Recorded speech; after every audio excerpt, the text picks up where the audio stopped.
¿Qué tal? Muy buenas tardes a todos. Sean todos bienvenidos a este curso titulado Narrativas del Poder, mensajes políticos que informan a los ciudadanos. Nos encontramos por ahora en nuestra tercera sesión virtual, en la que seguramente estaremos aprendiendo bastantes cosas.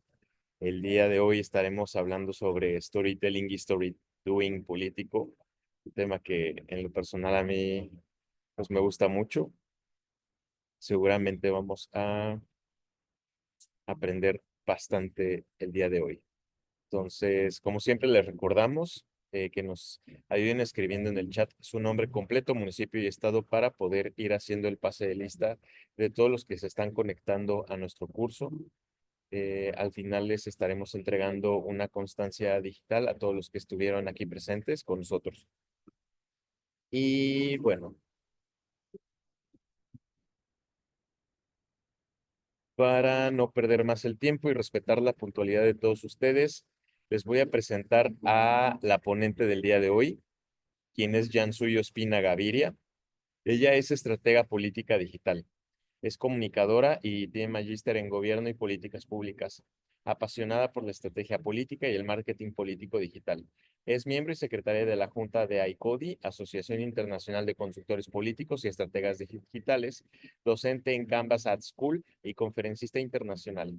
Tiene más de 12 años de experiencia como estratega digital en el sector público y más de 7 años de experiencias en estrategias digitales para candidatos políticos y gobiernos en Colombia, Ecuador y México en elecciones a alcaldías, consejos municipales, gobernaciones, Congreso y presidencia. Así que, pues bueno, escuchando un poco lo que es Yansui, pues te damos una bienvenida, un aplauso virtual a la distancia. Muchas gracias por estarnos acompañándonos y bienvenida. Mi querido Ricardo, muchas gracias a ti, al partido, a todos ustedes por estar conectados hoy acá. Gracias, Juan, por los aplausos virtuales y gracias a todos los que están aquí conectados. Para mí es un honor de nuevo volverme a conectar con ustedes y hablar de un tema, como lo dice Ricardo, muy interesante, que se van a dar cuenta lo sencillo que es y lo poco que lo aplican, además.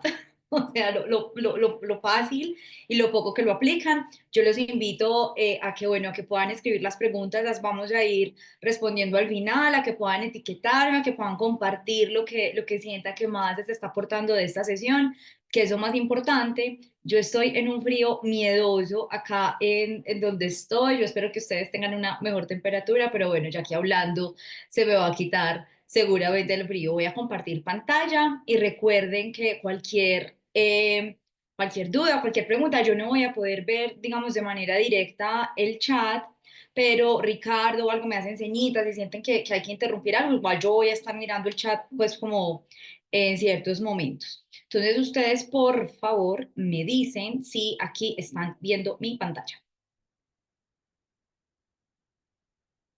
Está cargando, ¿cierto?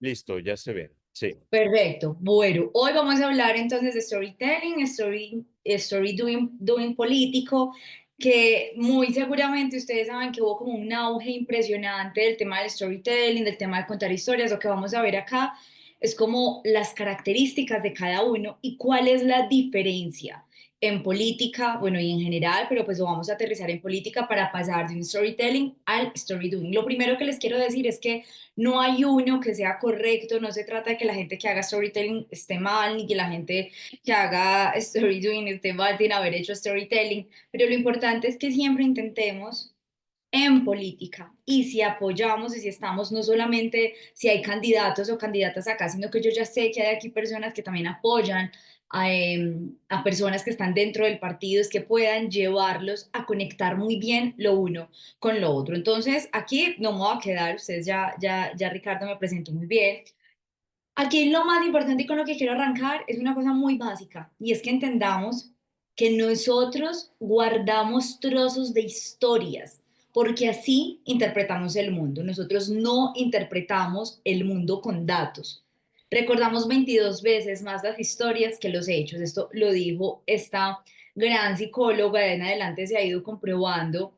Cuando yo hago talleres específicamente de story doing, lo primero que yo hago siempre es como contarles mi historia, una historia muy específica de mi vida, Y les cuento, aquí es porque pues no tenemos tanto tiempo y tenemos que juntar las dos cosas, pero yo les cuento las fechas, las horas y lo que me pasó. Y al final todo el mundo puede contar lo que me pasó y casi nadie se acuerda ni de la fecha ni de la hora. Y esa es la muestra perfecta de que nosotros somos capaces con fragmentos muy pequeños de reconstruir una historia y no necesariamente los datos. Y eso sí que es importante tenerlo en cuenta porque en política los políticos, los candidatos, las personas que están en el sector público, a veces ni siquiera solamente los políticos, sino las personas que están en cargos burocráticos, tienden a creer que solamente dando datos y dando cifras están haciendo una muy buena gestión o que diciendo unos números de lo que van a cambiar o lo que van a corregir, lo están haciendo bien y se les olvida este tema, ¿cierto? Porque el storytelling lo que hace, que ustedes ya lo saben,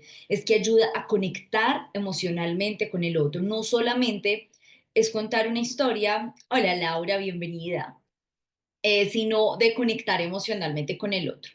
Porque entonces yo les hago una pregunta, ¿realmente qué recordamos más nosotros? ¿Un plan de gobierno muy bueno, muy estructurado, con un montón de indicadores? ¿O una historia muy bien contada? ¿Cierto? Seguramente la respuesta es de la segunda y quiero que vean este video. No tiene sonido, entonces no se preocupen, pero sí es importante y quiero que por favor lo vean y nos concentremos en él.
Bueno, quiero que alguien me diga, si no alzan la manito, yo voy a preguntar, ¿qué vieron ahí?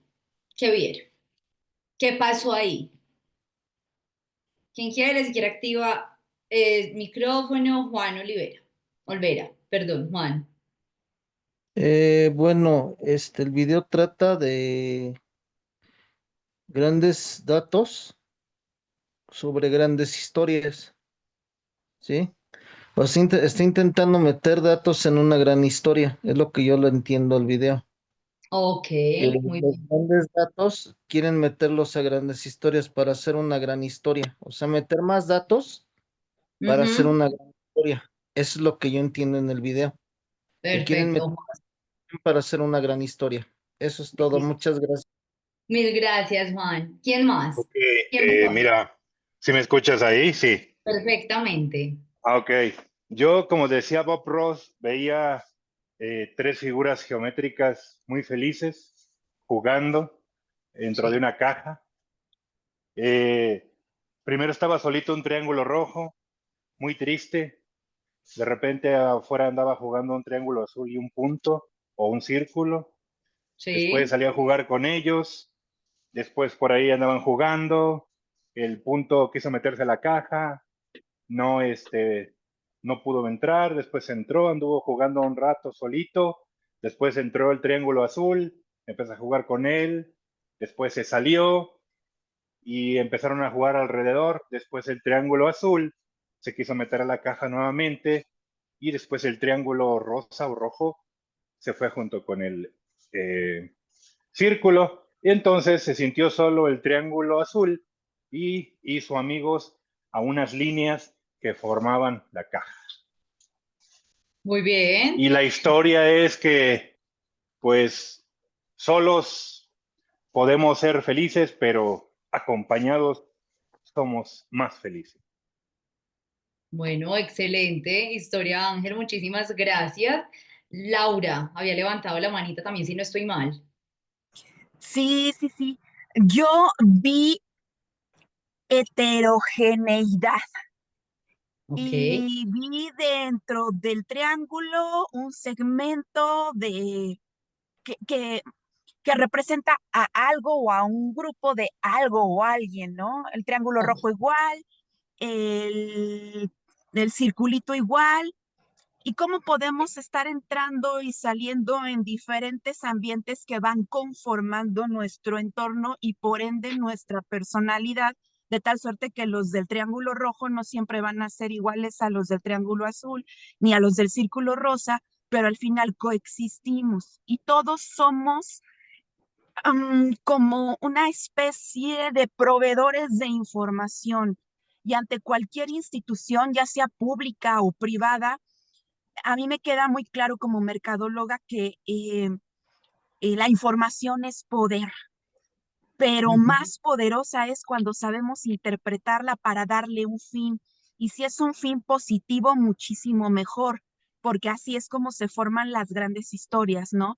Cuando tenemos tantos datos, pero no sabemos ni qué carambas hacer con tanta información, podemos perder el objetivo de hacia dónde queremos dirigir esa Sí. heterogeneidad para formar algo que lleve a un beneficio común, a un bien mayor.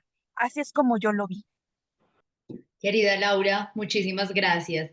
Alguien, no sé si alguien más tiene levantada la manita, Ricardo, ¿me ayudas a ver? Yo acá no puedo ver bien si alguien más o... Sí, yo, por favor. Claro que sí. Bien, pues yo lo que puedo interpretar con base al video es que nosotros podríamos fijarnos exclusivamente en en el rectángulo, perdón, y no podemos ver lo que está fuera de. Entonces es como viene en el texto debajo de del video que dice, nosotros no vemos los hechos como tal, nosotros vemos una historia. Entonces podríamos solo enfocarnos en el interior o en el exterior respectivamente. Ok, perfecto, Ricardo. Vean, les voy a contar este ejercicio. Este ejercicio fue un ejercicio de dos psicólogos que en 1944 querían demostrar qué era lo que pasaba realmente con lo que nosotros veíamos. La realidad de lo que está acá es que son figuras geométricas moviéndose. Eso es un hecho. Eso es lo que está. Cada uno de nosotros le pone una interpretación. Entonces acá hablábamos de tristeza, hablaron de soledad, hablaron de jugar, hablaron incluso, dejaron moralejas, hablaban de heterogeneidad, hablaban de coexistir y finalmente hablaron de un tema de exclusión. Es supremamente importante algo porque de 120 personas a las que le hicieron este ejercicio, solamente tres dijeron, estas son figuras geométricas moviéndose. Del resto, 117 personas vieron una historia completamente diferente. Entonces aquí vamos con algo muy clave y es lo primero, y es realmente, como lo pongo acá, que nosotros no vemos las cosas, lo que está ocurriendo, lo que se ve es un hecho, pero lo que nosotros interpretamos, esa es la verdad. Eso es muy importante entenderlo. Por eso dicen, hay muchas verdades, ¿cierto? Siempre, depende de donde se mire, sí, hay muchas cosas como esas, pero esta es la prueba perfecta, es un estudio, se siguieron haciendo muchos, pero en 1944 dijeron las personas no ven, las personas ven lo que quieren ver, hacen interpretaciones, hacen abstracciones de lo que ven ahí. Entonces, en política es muy importante entender eso, porque un dato es un dato, es un número, pero no me cuenta realmente nada. Entonces, cuando las personas ven Cuando las personas ven, por ejemplo, de un gobierno que hay una vía con muchísimos huecos, pues realmente muchas personas no ven, ah, esta calle tiene huecos, automáticamente, es que la plata se la roban, es que dónde está la plata, es que aquí lo que ha pasado es que no sé quién y no sé qué, o sea, empezamos desde una interpretación de una cosa que es que una calle que tiene huecos, pero nosotros empezamos a verle el porqué de cada una de las cosas. A tres figuras geométricas nosotros le pusimos sentimientos, le pusimos conflicto, ¿cierto? Le pusimos acción, están jugando, no se están moviendo, ¿cierto? Ustedes están jugando.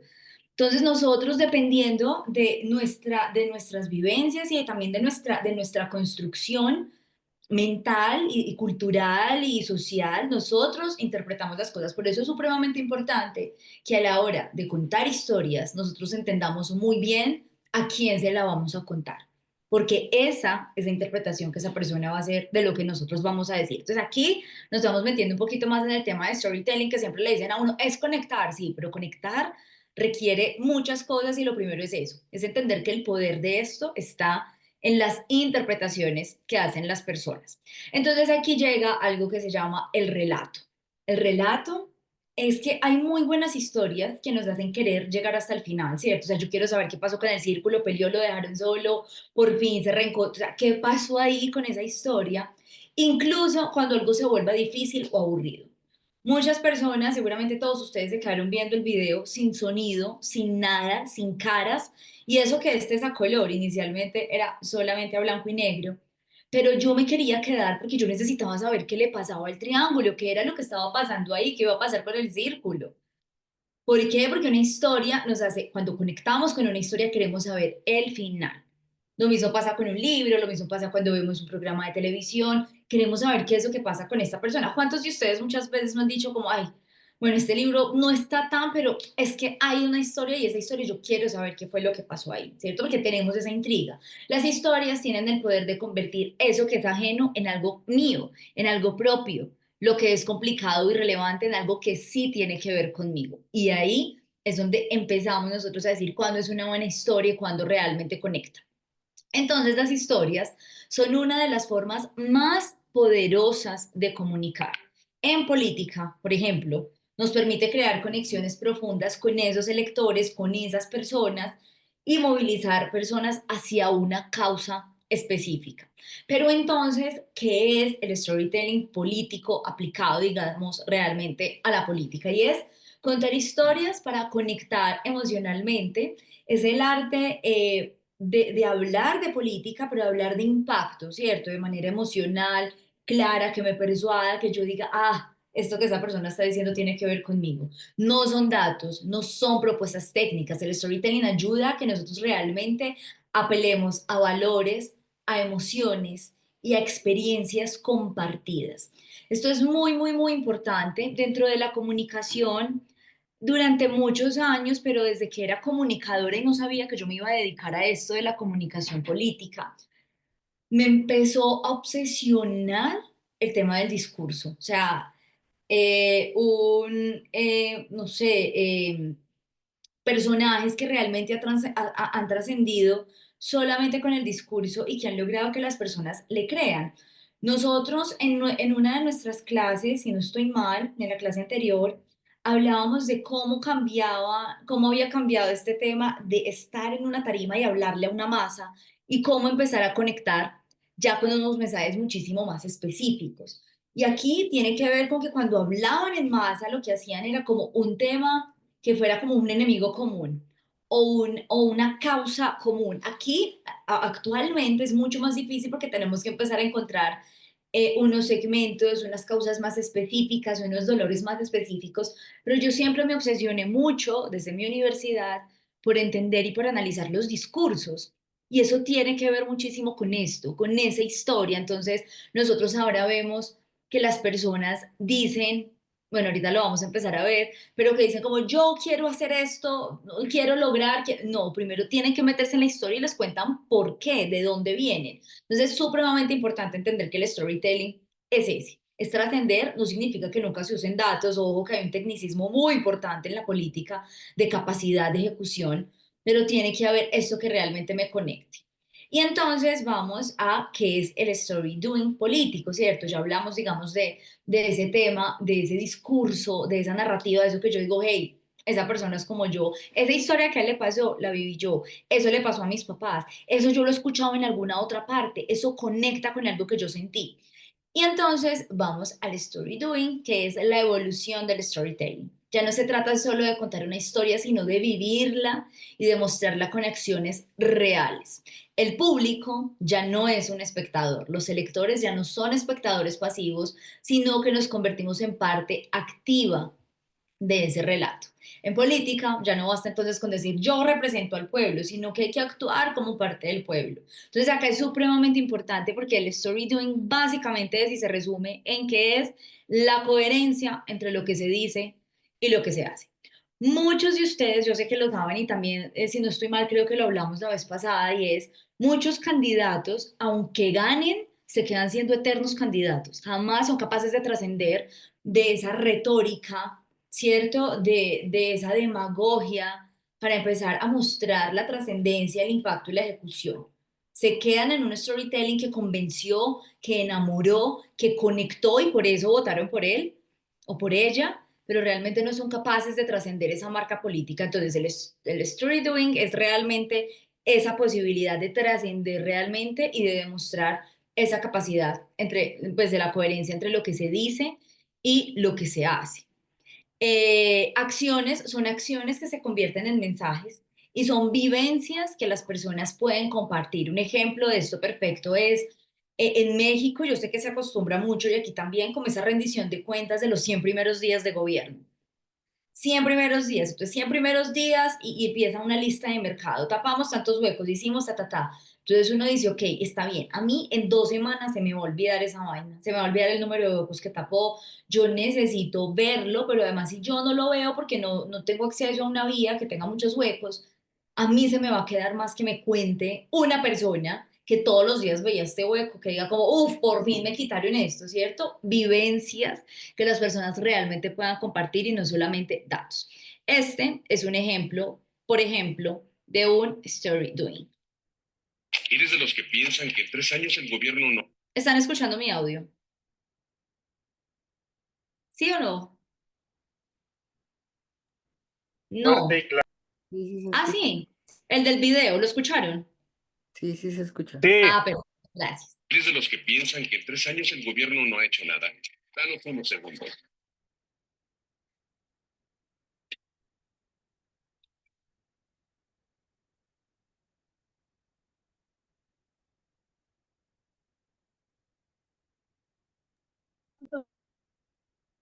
¿Sigues pensando lo mismo?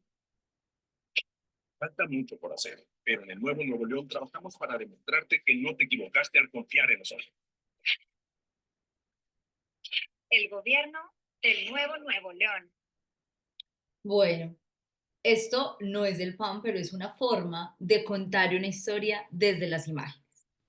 Ojo, ojo, supremamente importante. El storytelling no solamente es verbal, no solamente es la capacidad de contar, o sea, o de contar verbalmente, hay muchas maneras de contarlo. Aquí, en 30 segundos, me dijeron qué era lo que habían hecho, esa capacidad realmente de ejecutar, de hacer, se ve, se palpa, o sea, no puedo decir una cosa distinta.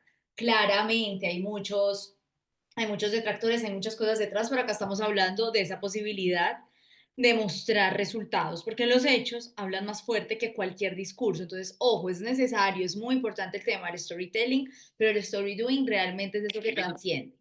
Entonces, acá hay una diferencia clave. El storytelling es lo que dices, ¿cierto? Soy así, aquí tú posicionas. El story doing es lo que haces y demuestra sin decirlo, y aquí legitimas. El storytelling sirve para conectar, también para posicionar, pero con el story doing legitimas, demuestras que realmente estás capacitado, demuestras que realmente puedes ejecutar, demuestras que realmente tienes conocimiento, demuestras. Entonces, ojo, que eso no se nos puede olvidar porque esa es la diferencia. Y entonces acá es muy importante porque claro, entonces storytelling es hablar, storydoing solamente es hacer, sí, pero con propósito, ¿cierto? Con esta intención. Es importante decir aquí porque aquí conecto, enamoro, posiciono. Acuérdense de algo. Una cosa es la visibilidad y otra cosa es el posicionamiento. Yo no recuerdo bien si eso lo hablamos, pero una cosa es cuando tú vuelves a un político, una política muy visible, entonces tú en digital y en todo empiezas a hacer un montón de cosas para que la gente la conozca, porque nadie la conoce, porque, bueno. Y otra cosa es cuando tú, y que te conozcan no significa que estés posicionado, ¿cierto? Entonces, hay un trabajo de visibilidad, del storytelling es eso que te dicen, como tú tienes que posicionarte, ¿qué es posicionarte? Que las personas cuando te vean, no solamente te reconozcan, sino que tengan una opinión sobre ti. Lo mejor es que sea positivo, pero igual, siempre, si tú no te posicionas, alguien te posiciona como algo negativo o como esa persona quiera. Y cuando tú haces y cuando tú demuestras ese posicionamiento que tú tienes, o se reafirma o se legitima, o definitivamente se cae. Entonces, ojo con eso, porque esa es la diferencia. Entonces, el storytelling político es contar historias que es la construcción de una narrativa emocional, ideológica, simbólica, que le da sentido a un candidato, a un partido o a un gobierno. Y se basa en discursos, en eslóganes, en campañas, en spots y en símbolos. Todo lo que tiene que ver con storytelling es cuál es esa frase con la que vamos a enamorar, cuáles son esos spots con los que vamos a mover la fibra para que voten por nosotros, si yo voy a estar todo el tiempo con un sombrero, si yo voy a usar una pañoleta morada en la mano como símbolo de feminismo, o si yo voy a coger el color rojo o el color azul, por ejemplo, que es el del pan, y voy a posicionar muchísimo ese color, eso es simbólico. ¿Cierto? Si vamos a salir a la calle y es una campaña de la alegría y de la felicidad, eso tiene que ver con una narrativa de campaña y por supuesto los discursos. Ese es el storytelling en política. Cuando tú te vas al story doing es cuando ese gobierno, partido, candidato convierte su narrativa en acciones tangibles y medibles. Ojo con esto que voy a decir acá. No significa que si yo no gané, me quedo en el storytelling y toda la vida voy a seguir hablando porque pues nunca gané, entonces ¿cómo ejecuto? No. Esto tiene que ver con la coherencia. Si yo perdí, si yo hago una campaña diciendo que soy supremamente animalista, que esa es mi bandera, y pierdo y me voy, me desaparezco y sigo hablando, pero la gente no me ve actuando, créanme que no me van a dar una segunda oportunidad o una tercera. Necesito, aunque no esté en un cargo de poder, seguir dando visibilidad, seguir visitando albergues, ojalá acompañar y gestionar desde el espacio donde pueda estar, alzar la voz cuando se vea una noticia de injusticia sobre los animales, estar muy pendiente de las leyes alrededor de los animales, hacer seguimiento, ojo, claro, hay unos, acá son concejales, debe haber unos equipos que le hacen seguimiento, control político a los gobernantes, pero como ciudadana, también, por supuesto que puedo hacer veeduría y puedo hacer muchísimas cosas. Entonces, ojo con esto porque esto tiene que ver con acciones tangibles y medibles. No solo promete, sino que actúa conforme a su relato, a eso que dijo que iba a hacer. Y por esas acciones comunican por sí solos. Yo les voy a decir una cosa y es un caso muy específico, por ejemplo, en Colombia con Gustavo Petro. A Gustavo Petro los periodistas constantemente le sacan en cara la ropa que usa, las marcas. Ferragamo, hace poco salió en una entrevista con un saco de casi 2 millones de pesos colombianos. Eh, entonces es como, ok, ¿por qué la gente se mete con eso? Muy básico, porque el discurso de él, su relato y su narrativa tiene que ver con la austeridad, con criticar al capitalismo, con ir en contra completamente de todo lo que tiene que ver con capitalismo, con los ricos. Entonces, cuando tú montas un relato sobre eso, sobre, o por ejemplo, sobre la lucha contra la corrupción o sobre la educación como una bandera, tienes que comportarte de esa manera porque así te van a medir. Tú pusiste la vara, tú pusiste el nivel, tú pusiste el tema, tú escogiste tus banderas. Entonces, ay, porque a otros presidentes no los critican, que otros presidentes no viven diciendo que odian el capitalismo y odian las marcas y odian Estados Unidos. Usted sí. Entonces, ahí es muy importante eso porque eso es lo que tiene que ver. Entonces, ojo porque el story doing tiene que ser positivo y acá en esto que les estoy diciendo tiene que ver con que las acciones hablan por sí solos y también pueden desatar crisis que pueden parecer muy inofensivas o muy tontas o que nada tiene que ver con el tema de ejecución, pero que sí tienen que ver con esa coherencia del relato versus el comportamiento real de un gobernante, un político o un partido. Por ejemplo, partidos que hablan sobre el tema de los mismos de siempre, de la corrupción, y que cada vez que ven algo callan, ocultan, no hacen nada, o hay manifestaciones y hay marchas en contra de la corrupción y esos partidos nadie sale, nadie dice nada, por supuesto que se los van a cobrar, porque esa es una bandera del partido.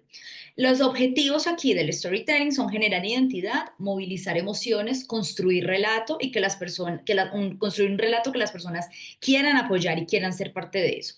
En cambio, el story doing es que las políticas, programas o decisiones encarnen esos valores que se comunicaron en un principio, que las personas vean lo que les dijo, lo que les dije, coherencia entre lo que se dice y lo que se hace. No importa si usted ganó o perdió.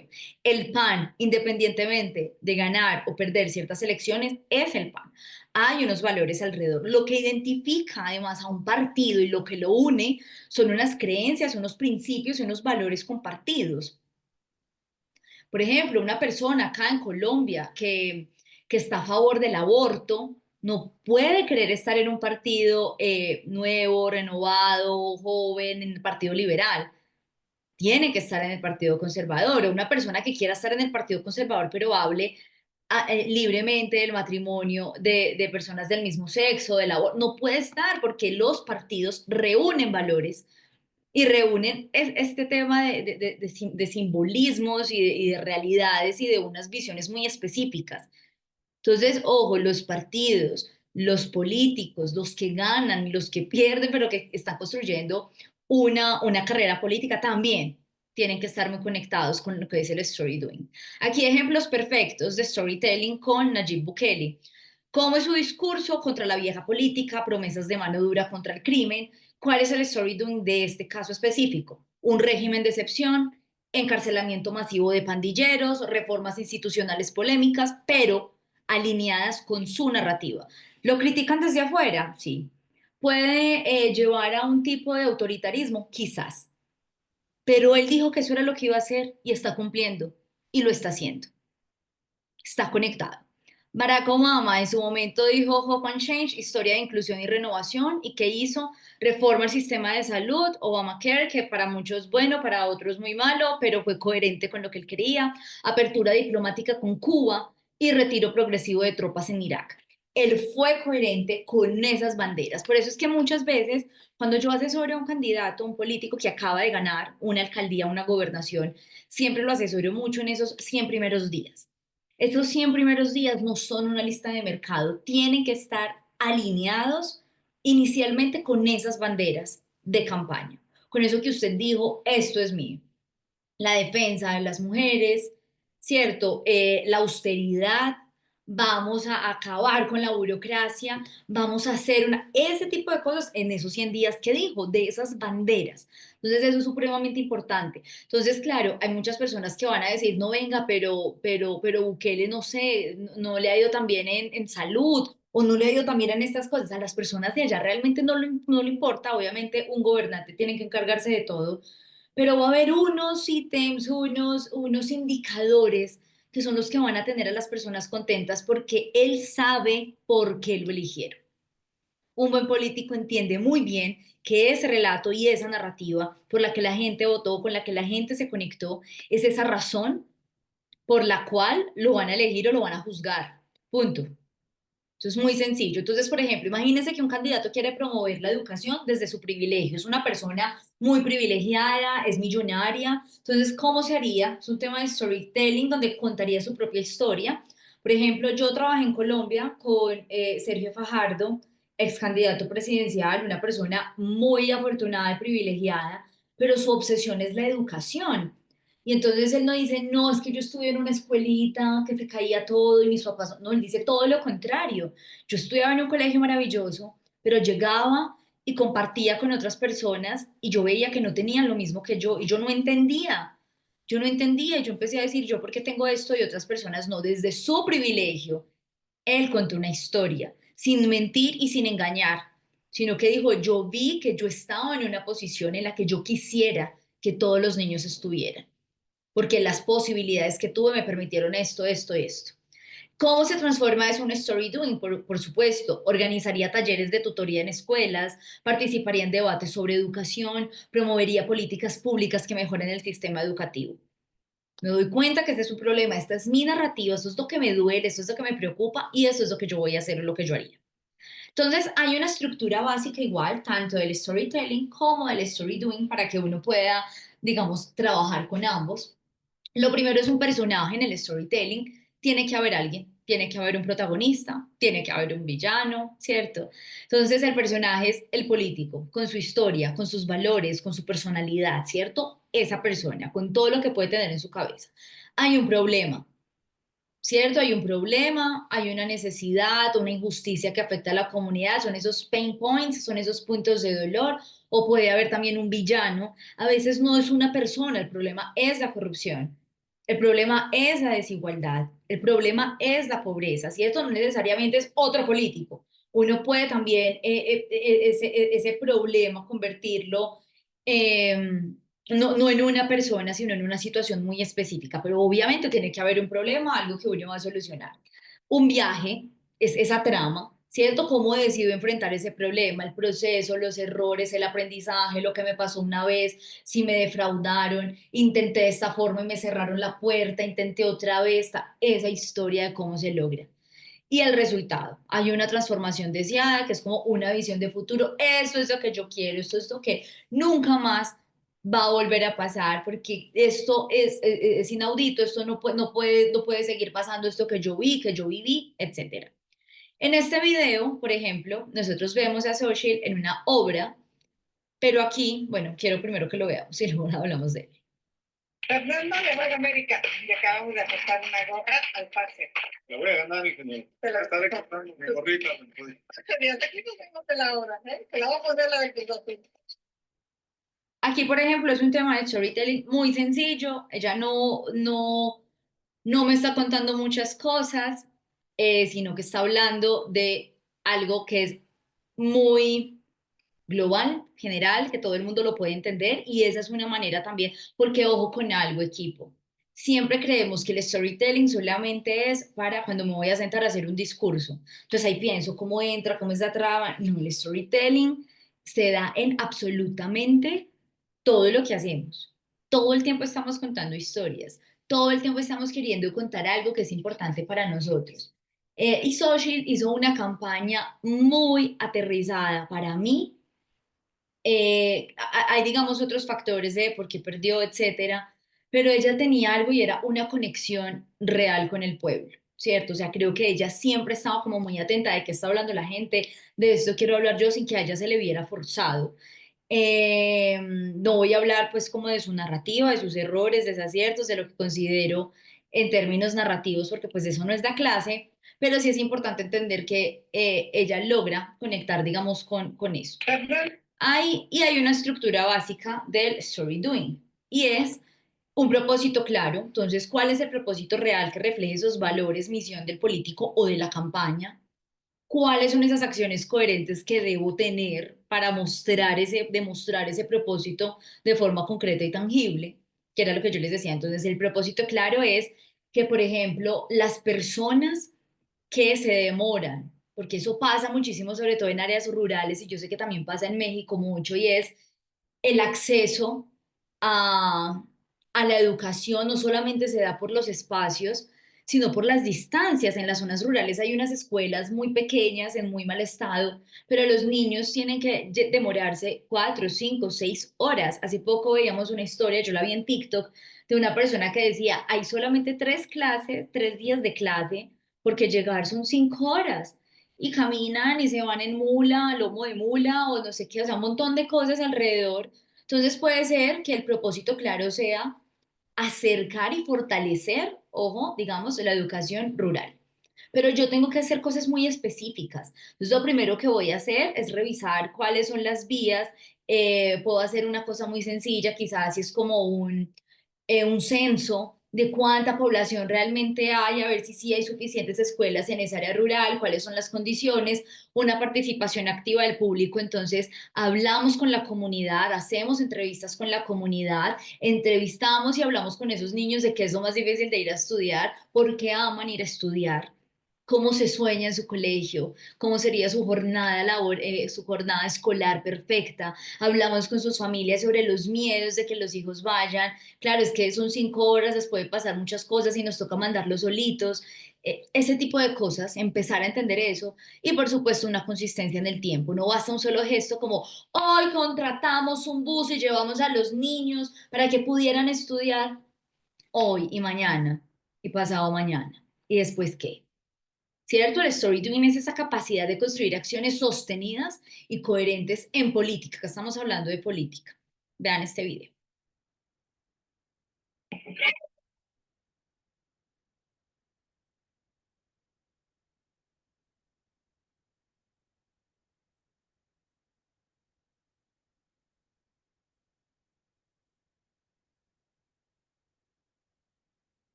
¿Entendieron?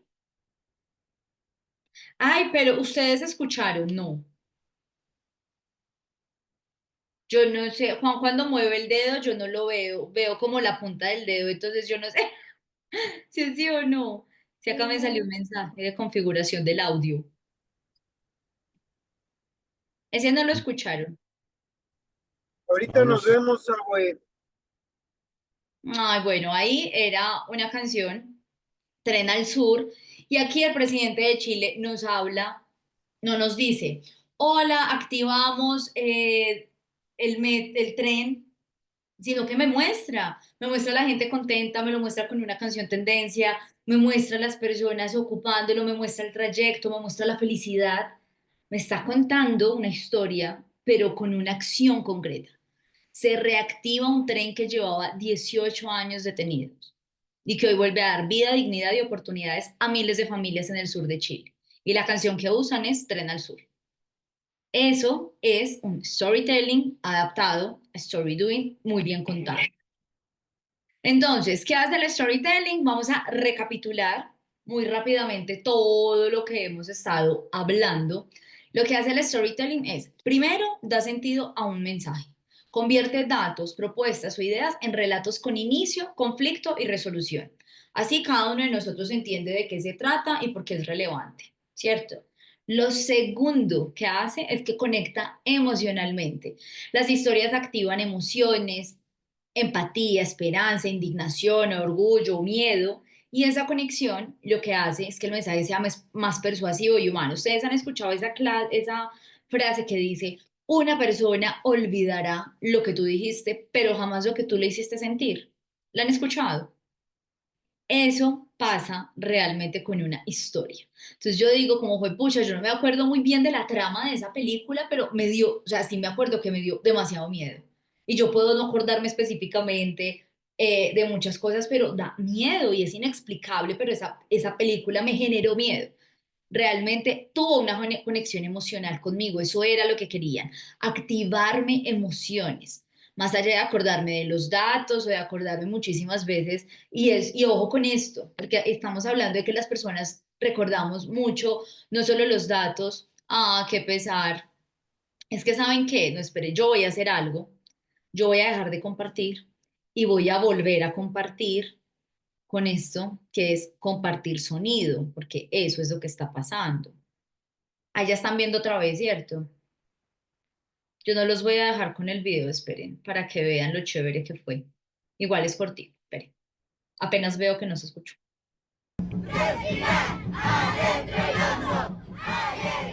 Ahí sí. Escríbanme en Sí, chat. se escucha bien. Perfecto.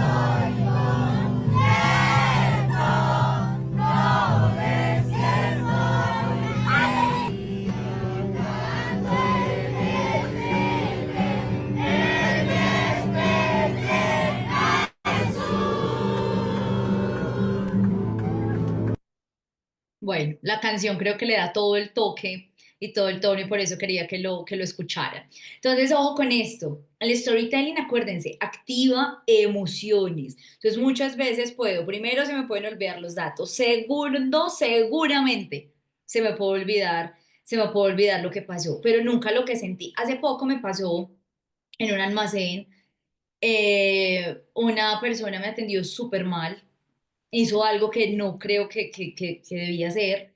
Y vean, yo después, a mí me dio tanto mal genio, yo salí, no compré lo que iba a comprar, y yo contaba la historia, y yo creo que yo me saltaba partes, pero yo lo que sí tenía súper claro era qué había sentido. Y todavía hoy me acuerdo y digo como, ay, sí, qué rabia. Y no puedo contar como todo textual, cuento la historia como muy general, la cuento en desorden incluso, de todo lo que pasó desde que entré hasta que salí, pero lo que no se me va a olvidar es lo que sentí en esa situación. Entonces, eso es lo que nosotros transmitimos y eso es lo que decimos como, ay, sí, me acuerdo, me da una rabia, o sí, me acuerdo, me dio tanto miedo, o sí, me dio tanta alegría de saber que esto pasó. Entonces, importantísimo, la conexión emocional. Lo tercero es hacer memorable el contenido. Ya sabemos, olvidamos cifras, pero recordamos historias. Un buen relato se queda en la memoria mucho más tiempo que una lista de logros o propuestas, o como yo digo siempre, que son las rendiciones de cuentas de listas de mercado. Entonces, los políticos tienden a decir, estuvimos, hicimos, nos reunimos. ¿Se acuerdan que yo a ustedes les dije en la primera clase? Eso sí, estoy casi segura que lo hablamos y es como, nadie se levanta diciendo, ay, ¿qué habrá hecho, no sé, el alcalde o el gobernador, bueno, sí, o el alcalde de Jalisco? No sé, Jalisco tiene alcalde, de Jalisco, alcaldesa o alcalde, no sé. ¿Y será que fue a la reunión? No, o sea, a nosotros eso no nos importa realmente, pero si hay algo alrededor de un tema muy específico. Por eso es que como los escándalos, se entera todo el mundo, aunque no sea de Jalisco, se va a enterar casi todo México si pasa algo, esa persona hace algo muy grave. Generalmente corre más lastimosamente lo malo que se hace que lo bueno, pero ahí es donde yo creo que también importa muchísimo esto. Así como lo malo corre como espuma y los demás me posicionan, ¿se acuerdan? Que uno hace un trabajo por su visibilidad, por construir su percepción, que para eso son las redes sociales. Pues hay otras personas que se encargan de construir una percepción sobre uno y un posicionamiento sobre uno, que la gente tenga un referente sobre uno. Entonces uno siempre tiene que competir con eso, con lo que dicen, con lo que realmente es y con lo que yo quiero realmente transmitir. Entonces aquí es supremamente importante hacer memorable el contenido, que las personas entiendan, que las personas tengan muy claro, que no dejar que lo malo trascienda como trasciende, como sabemos que los medios lo llevan, sino que las cosas buenas que se hacen también tengan un impacto muy importante, ¿cierto? Las buenas acciones, las cosas, por ejemplo, este tema histórico de Chile, 18 años detenido, esa es una cosa histórica, eso es hacer historia, eso es transformar, eso es hacer cosas que nadie más habían hecho antes. Lo cuarto objetivo del storytelling es generar identificación. Esto es fundamental. Cuando alguien se ve reflejado y dice, ay, eso me ha pasado a mí, ay, ese soy yo. El éxito del humor, de los memes, del stand-up comedy, de todo eso que gira alrededor del humor, es uno se puede morir de risa y uno dice, ese soy yo. Yo no sé si a ustedes les tocó, él es colombiano, pero yo sé que él estuvo en muchas partes del mundo. Una persona que se llama Andrés López con un stand-up comedy que se llamaba La Pelota de Letras. No sé, ustedes díganme, escríbanme si acá hay una generación que de pronto lo conoció, lo vio, escríbanme, no, no, o sí. Eso es Chile, sí. Yo no sé, dije otra cosa ahora, perdón, es Chile, es Chile. Bueno, sí lo conocí en Colombia, Alejandro, perfecto. Él hace un stand-up comedy que es el más famoso de toda Colombia, de hecho, uno de los primeros de stand-up comedy de Latinoamérica. Y este hombre, tú no paras de reírte y saben que no es porque sea chistoso en sí, es porque eso todos lo vivimos. Todos, o sea, acá en Colombia, en cualquier generación, no, sí, esa fue mi mamá, esa fui yo, esa fue mi hermano, sí, así éramos, así somos. Las cosas que más generan humor, las cosas que más generan recordación, tienen que ver con que nosotros nos veamos identificados, con que nosotros seamos parte de la historia. Por eso, Vemos muchas veces que los políticos van y raspan la olla, van y comen manguito en la esquina, van y hacen tamales y los venden, ¿cierto? Pues yo soy como usted, así como usted, mujer trabajadora que hace tamales o que hace tacos o que hace algo y lo vende por sacar a su familia, esa fui yo. Yo soy como usted. Entonces eso genera realmente una conexión o genera muchísimo humor porque es como, hey, sí, mi mamá. Eso pasa mucho con las mamás. Les pasa que uno dice como, pucha, todas las mamás son igualitas. Todas porque dicen las mismas palabras.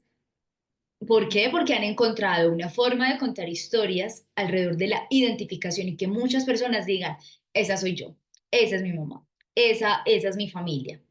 Así somos nosotros. Entonces, por eso es que tantos influenciadores y generadores de contenido que son familiares, yo no sé si ustedes conocen a los chicaneros, por ejemplo, que también son colombianos y han trascendido porque muestran unas cosas que uno dice, no, no, no, o sea, es como si tuviéramos cámara acá. Entonces, ojo, porque en política también, eso que nosotros vemos y eso que genera identificación también se puede hacer en política, ¿cierto? Eso me ha pasado a mí, yo sé, o sea, ese candidato sí va a hacer algo porque él vivió lo que yo viví.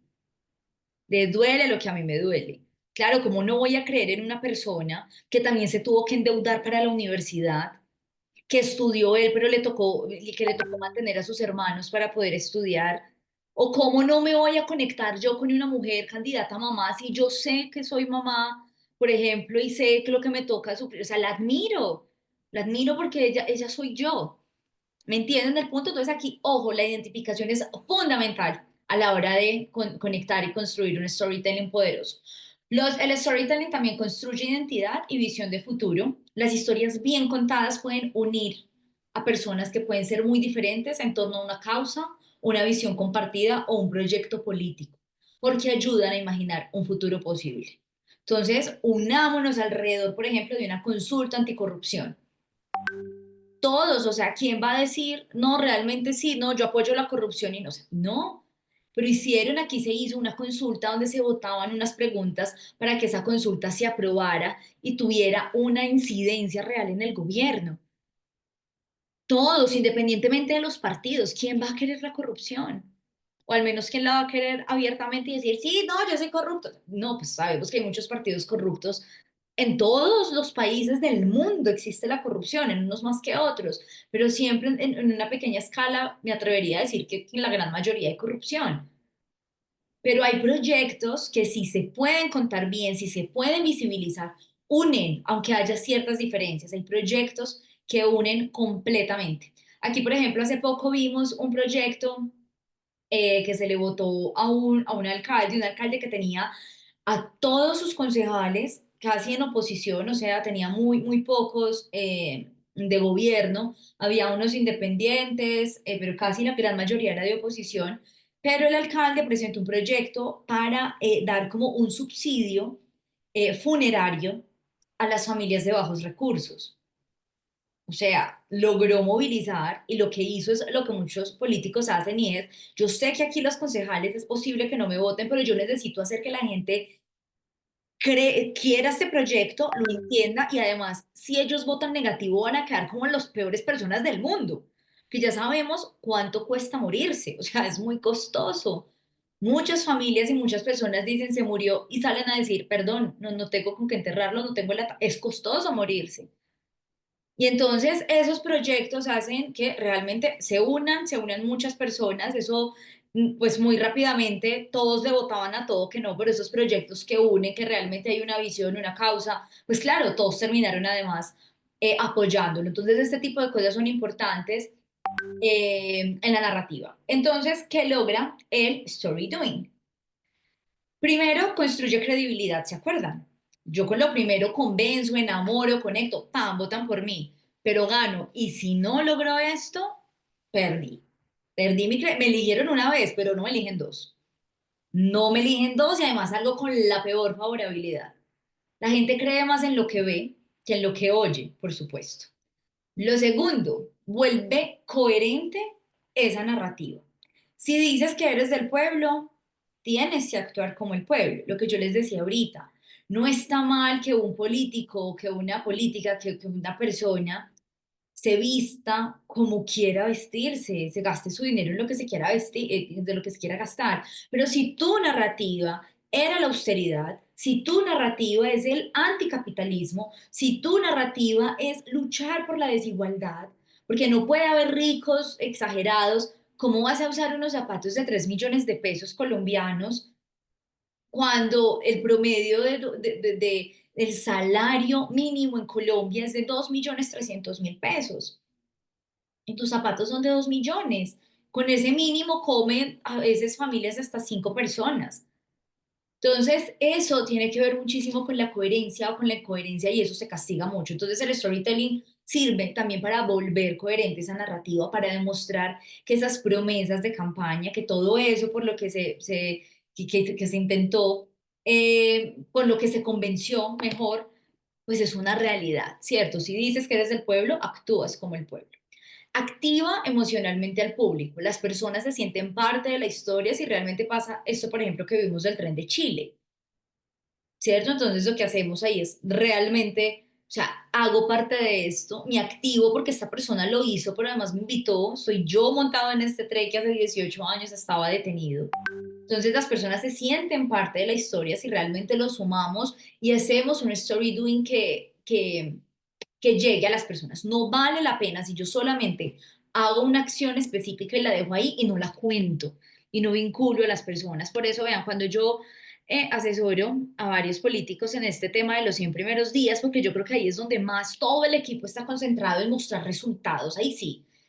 Y claro, pues llegan nuevos, quieren hacer un montón de cosas, mostrarse. Y siempre les digo, no me digas a mí que recuperaste los parques y las familias están felices.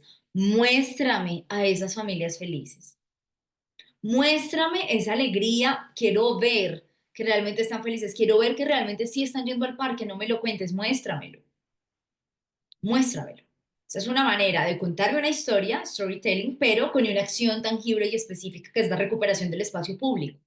Pero ¿cómo me lo estás contando? ¿Cuál es el vehículo? Las familias. Entonces, el indicador, recuperamos el espacio público no sé, 30 parques públicos, no. Cambiamos la vida de tantas familias recuperando los espacios para compartir con sus hijos. Esa es otra forma. ¿Mismos resultados? Sí, claro, es lo mismo, es la misma acción, se recupera el espacio público.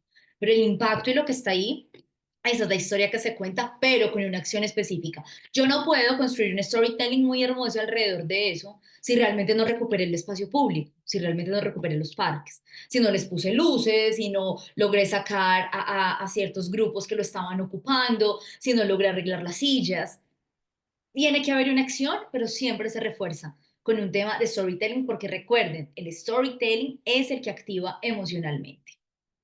Cuarto, me genera prueba social. Los gestos se viralizan. Entonces, lo que les decía, acciones que inspiran y que comunican por sí solas.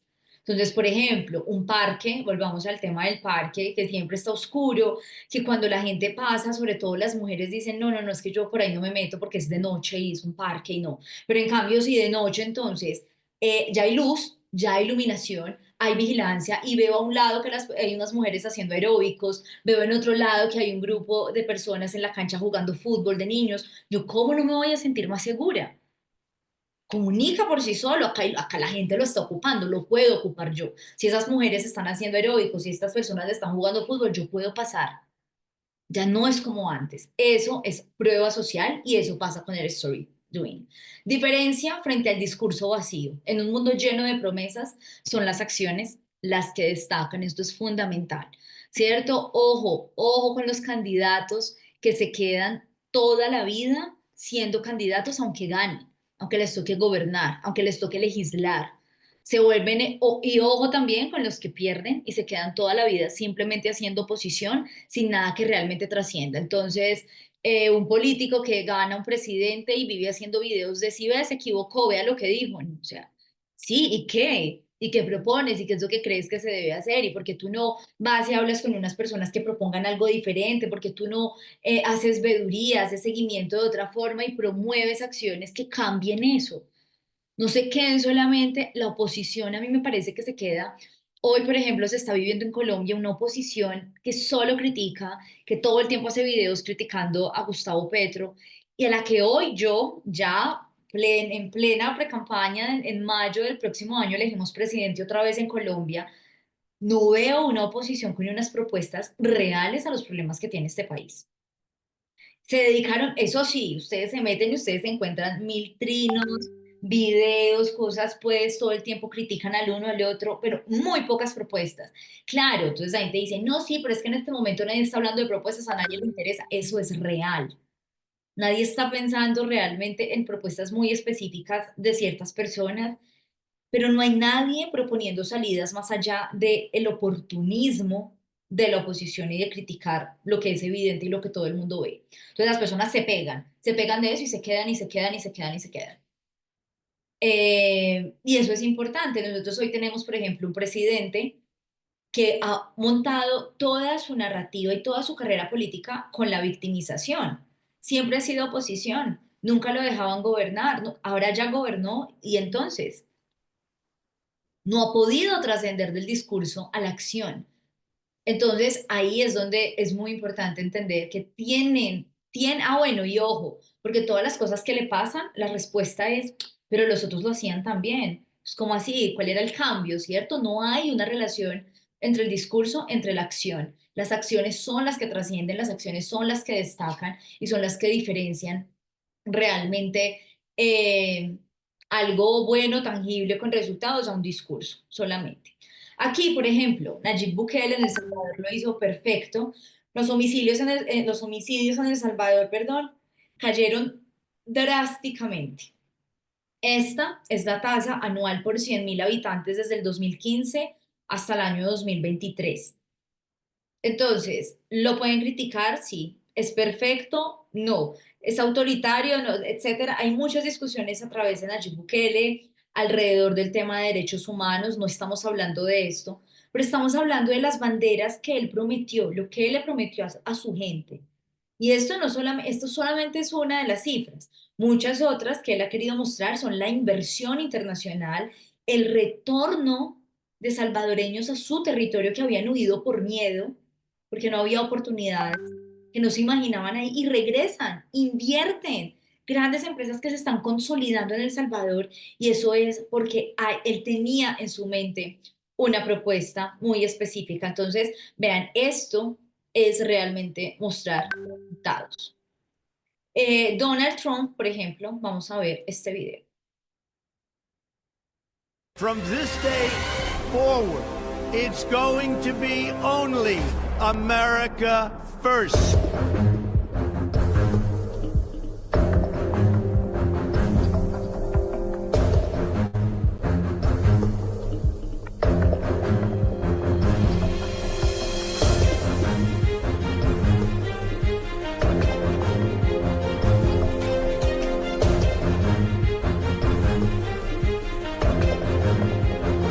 We will never allow an angry mob to tear down our statues, erase our history, indoctrinate our children, or trample on our freedoms.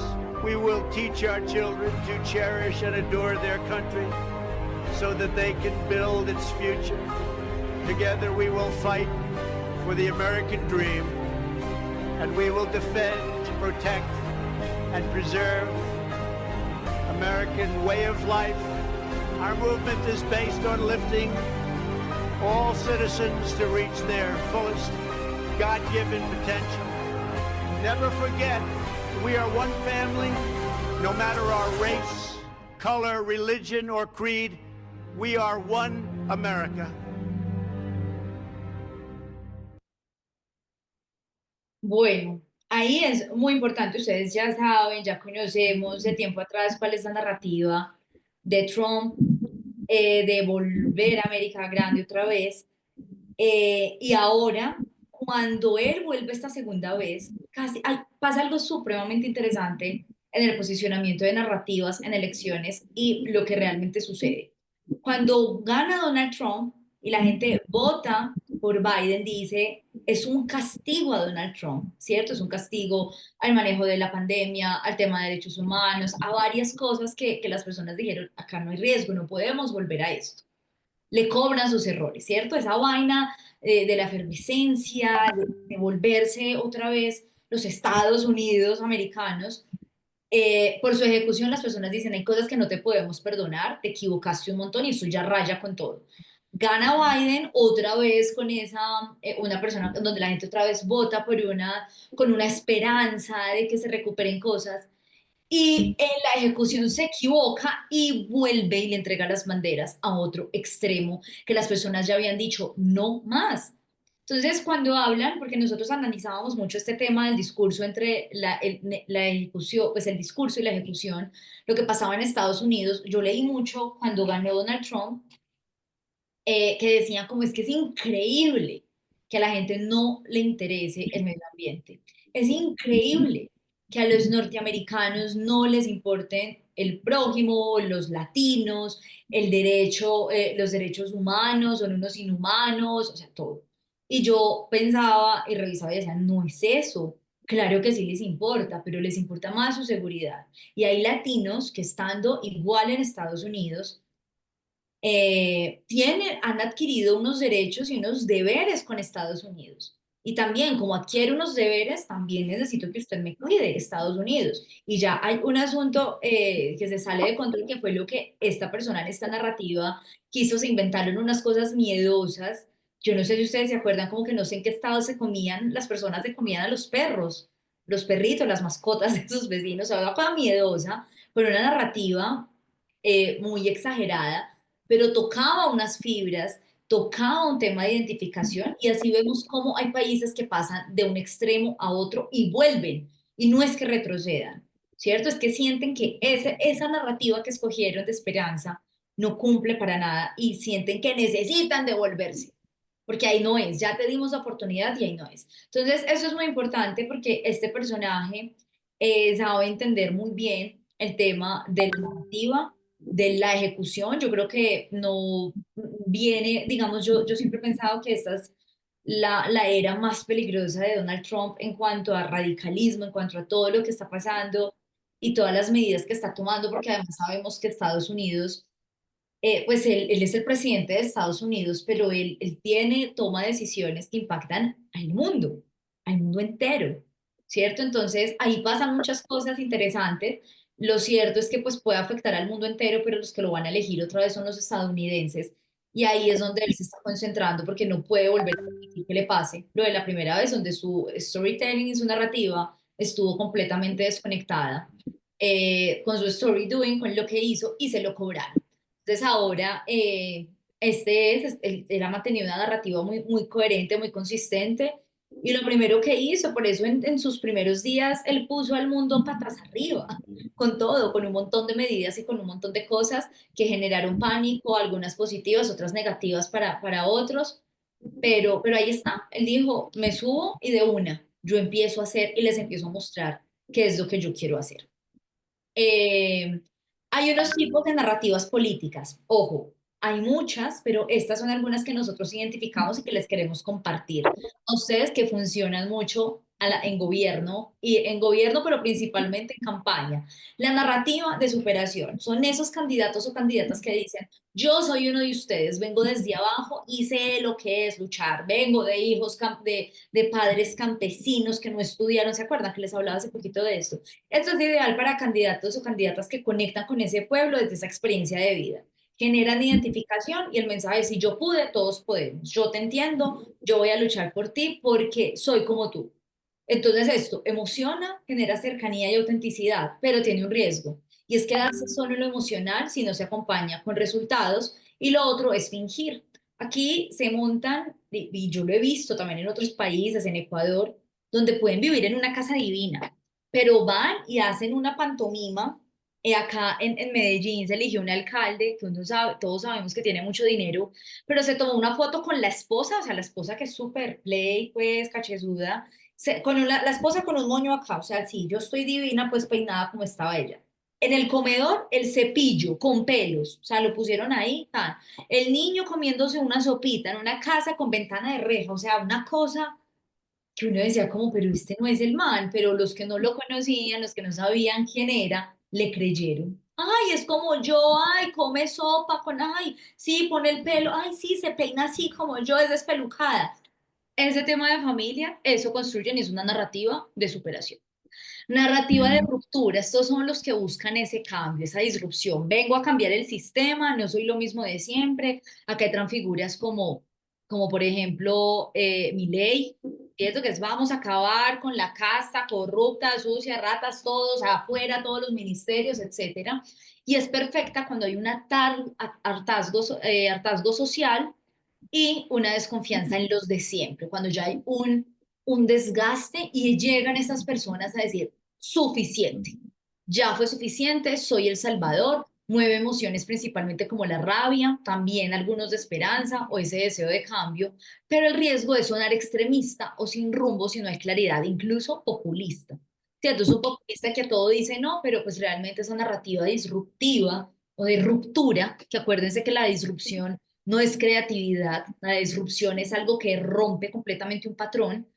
eh, Estas personas entran con muchísima fuerza, sobre todo cuando hay un desgaste. Y cuando el desgaste es pequeño, estas personas lo que hacen con esta narrativa es que el desgaste se vuelva mayor, se vuelva insostenible, que las personas vean una situación que veían pequeña como un problema enorme o vean a un enemigo que no era tan importante como un enemigo común y muy peligroso.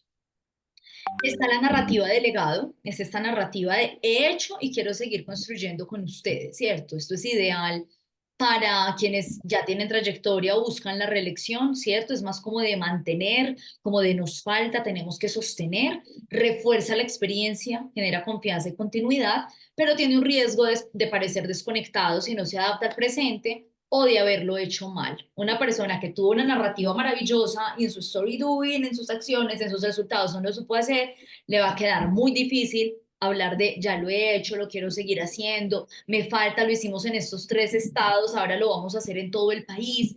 Si lo hicimos con pocos recursos, imagínense lo que podemos hacer con todo este presupuesto, ese tipo de cosas, pero tienen que hablar, esto lo usan las personas cuando realmente lo hicieron bien, cuando ya tienen algo que mostrar.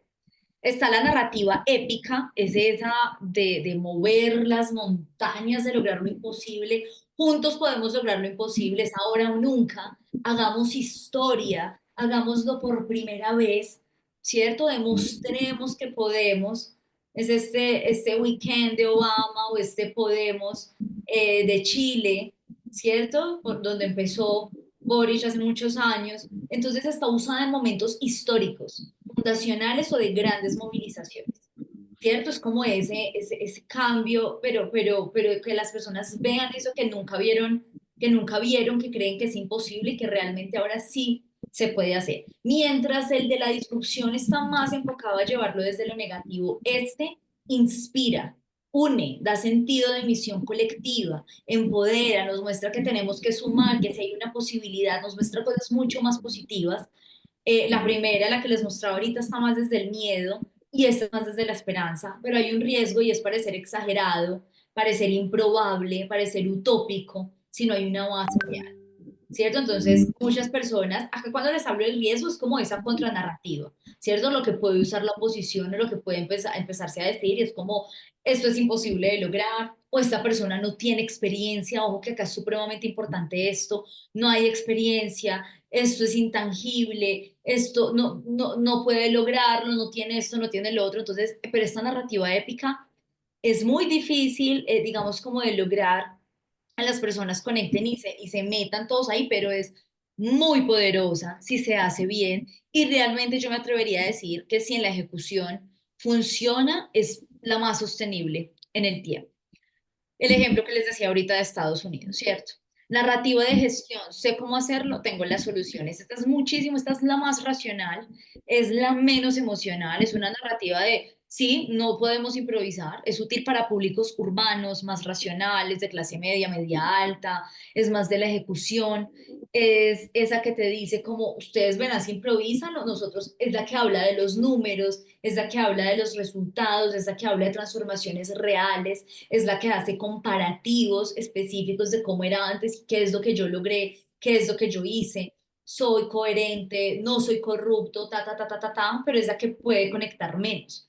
Pero simplemente, igual es importante, transmite orden, competencia, resultados, soy capaz, tengo las capacidades para hacerlo, pero hay un riesgo y es que puede sonar fría o desconectada emocionalmente, entonces la gente como sí, es muy capaz, pero ajá, y Y está la narrativa moral. Yo no miento, yo no robo, yo no traiciono, yo soy el honesto, miren cómo todos roban, en cambio yo no. Esta es clave en contextos de corrupción o de desgaste institucional enmarcado por malas prácticas, no tanto por un tema, digamos, de incumplimiento, de falta de resultados, sino por malas prácticas en el gobierno, malos manejos, ¿cierto? Entonces, ahí es donde yo les decía, es que todo esto, hay muchas personas que se basan en, no, es que no necesitamos más plata, necesitamos es que no se la roben, la plata está, ahí está, y le puedo mostrar, esto que se perdió sirve para tantos colegios, para tantas universidades, para ta. Refuerza valores, ética y diferencia frente a los corruptos y es usada por esos outsiders, ¿cierto? Por esos periodistas que entran, por esas personas que no habían hecho política y que dicen, yo quiero entrar. Yo quiero entrar porque usted no fue capaz y yo sí soy capaz, ¿cierto? Porque yo soy diferente, porque todos los políticos están cortados con la misma tijera, porque todos los políticos roban, entonces yo soy el único que no. Aquí hay un riesgo y es que si no se demuestra con hechos, eso se vuelve un boomerang. ¿Por qué? Por lo que les decía, porque cuando tú montas tu campaña en una superioridad moral, con esa superioridad moral te van a atacar, te van a medir. Pues yo les decía ahorita a Gustavo Petro, yo solamente a la clase obrera, no al capitalismo, no a los ricos, y usas Ferragamo, Tommy, tu ropa es carísima, tu reloj es un Rolex, etcétera. Es un ataque moral, no es un ataque de ejecución. Si usted no es coherente con lo que está diciendo. Y además, otra cosa es la superioridad moral. Hoy nosotros nos enfrentamos en Colombia a varios candidatos que las personas dicen no porque esa persona dice que él es el único capaz de transformar. Nadie más le cabe. Todos los que piensan como él son corruptos, todos los que piensan como él son... Y eso hace muchísimo daño. Eso hace muchísimo daño cuando tú en política no eres capaz de unir, no eres capaz de sumar. La narrativa de los guindas en México es muy probable, sí, solamente nosotros, etcétera, y hay un asunto de superioridad moral que se castiga, Eso es muy importante. Es clave y fundamental, finalmente, involucrar a las personas en sus emociones. Vean, el éxito de la narrativa, del storytelling, del story doing, está en que las personas se sientan parte de esa historia y lo vean ese personaje político como una persona real que de verdad tiene un interés. Muchas veces, yo no sé, allá también seguramente ese tema de la vocación de servicio, porque quiere gobernar, porque yo quiero transformar y tengo una gran vocación de servicio. Esa gran vocación de servicio tiene que verse tangible. Esa vocación de servicio no es en campaña. Usted en su día a día, ¿qué hace? ¿Cómo se comporta? Cuéntelo. Cuando hablamos de humanizar marcas políticas, hablamos de eso. Vean este que para mí es un gran ejercicio de lo que es el storytelling y el story doing. Como yo no deben postularse para un cargo político. Yo no nací en una familia rica o poderosa. Mamá de Puerto Rico, papá del sur de Bronx. Nací en un lugar donde tu código postal determina tu destino. Mi nombre es Alexandria Ocasio-Cortez. Soy educadora, organizadora, neoyorquina trabajadora. Trabajé con futuras madres, como maestra y como mesera. Y entrar en la política no estaba en los planes. Pero después de 20 años de la misma representación política, tenemos que preguntarnos, ¿para quién está cambiando a Nueva York? Cada día se vuelve más difícil para las familias trabajadoras como la mía. Los costos de la renta aumentan, el seguro de salud cada vez cubre menos. Está claro que estos cambios no han sido para nosotros y merecemos un defensor integral. Es hora de luchar por un Nueva York donde las familias trabajadoras pueden costearse. Es por eso que me estoy postulando para el Congreso de los Estados Unidos. Es hora de que reconozcamos que no todos los demócratas son iguales. Que un demócrata que acepta el dinero corporativo, las ganancias de la ejecución hipotecaria, que no vive aquí, enviva a sus hijos a nuestras escuelas, no toma nuestra agua ni respira nuestro aire, no nos puede representar. Enseñanza universitaria gratuita, una garantía federal de empleo, reformas a la justicia penal y un seguro médico comprobado y ampliado para todos, podemos hacerlo ahora. No toma 100 años para hacer esto. Toma valor político. Una Nueva York para el pueblo es posible. Es hora para una de las nuestras. Vota por Alexandria Ocasio-Cortez el 26 de junio. Soy Alexandria Ocasio-Cortez y apruebo este mensaje.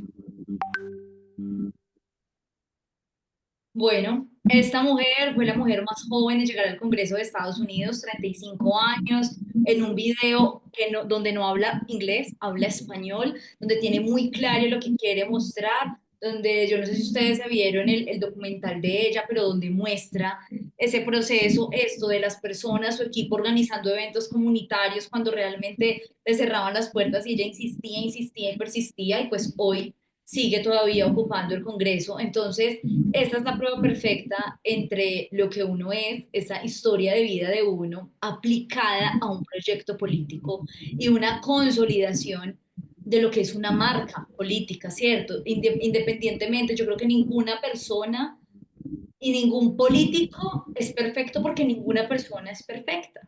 Ninguno de nosotros como consultor, ninguno de nosotros con la profesión que tengamos somos perfectos, pero sí hay unos que se sostienen, que no pierden algo fundamental y es la credibilidad.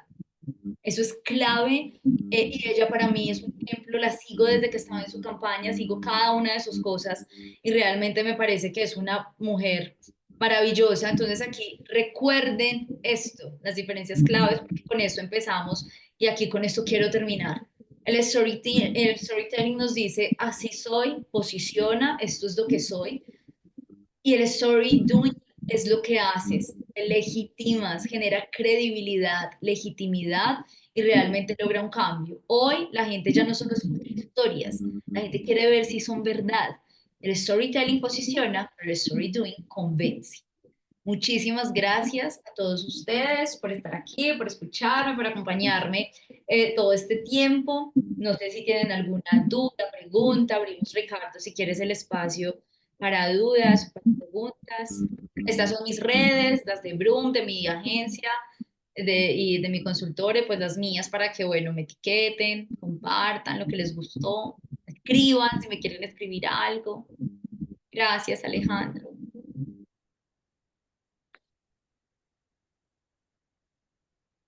Bueno, ¿tienen dudas, preguntas?